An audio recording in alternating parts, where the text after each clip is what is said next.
Hello साथीहरू, नमस्कार है। नमस्कार। फेरि पनि एउटा सानो भिडियो लिएर आएको छु। आज चाहिँ ग्यास गिजरको विषयमा जानकारी गराउँदैछु।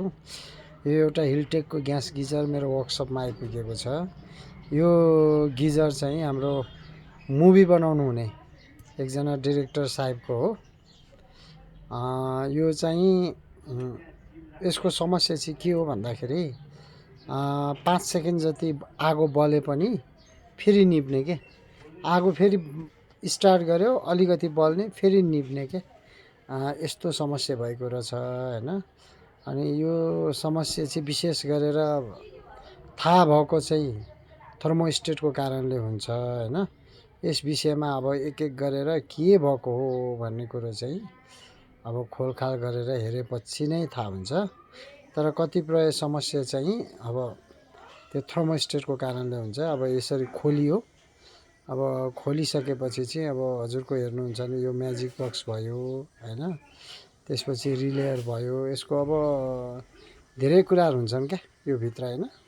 अब त्यो भित्रबाट के बिग्रेको पत्ता लगाउन गाह्रो हुन्छ हैन। एक एक गरेर चेक गर्नुपर्ने हुन्छ। तर जुन अब यहाँ हेर्नुहुन्छ भने थर्मोस्टेट भन्ने चेकिङ भयो। यो चेक गर्दा थर्मोस्टेट चाहिँ ठिक देखियो, तर यो हल्लाउँदा चाहिँ लुज छ क्या हजुर। तर यो लुज भएको हुनाले अब यो एकचोटि चेन्ज गरेर हेर्नुपर्ने हुन्छ हैन। यो चेन्ज गरेर हेरौँ। यो चेन्ज गरिसकेपछि चाहिँ पक्कै पनि अब राम्रो हुनेछ।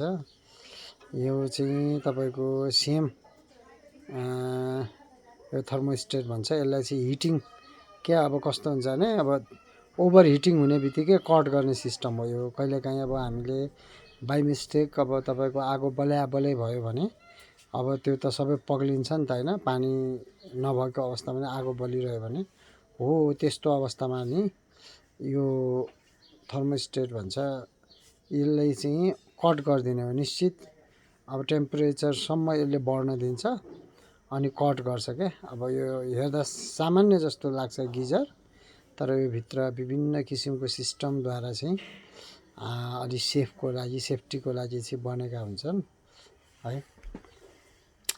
अब सेट गरियो यसरी। अब सेट गरिसकेपछि चाहिँ एकचोटि अब राम्ररी चेक गर्नुपर्ने हुन्छ यसलाई। यसको यो पनि समस्या भयो नि। अर्को समस्या पनि यसको आएको छ। अर्को समस्या चाहिँ के भन्दा ग्यास फ्लो भइरहेको छैन क्या। अब यसमा सुरुमा चाहिँ एकछिन बल्ने अनि निभिहाल्ने त्यस्तो अवस्था थियो हैन। तर यो फिट गरिसकेपछि चाहिँ ग्यास फ्लो भएन हैन। ग्यास फ्लो भएन। अब यसको लागि चाहिँ के गर्नुपर्छ भन्दाखेरि रिलेयर पनि चेक गरेर हेर्नुपर्ने हुन्छ।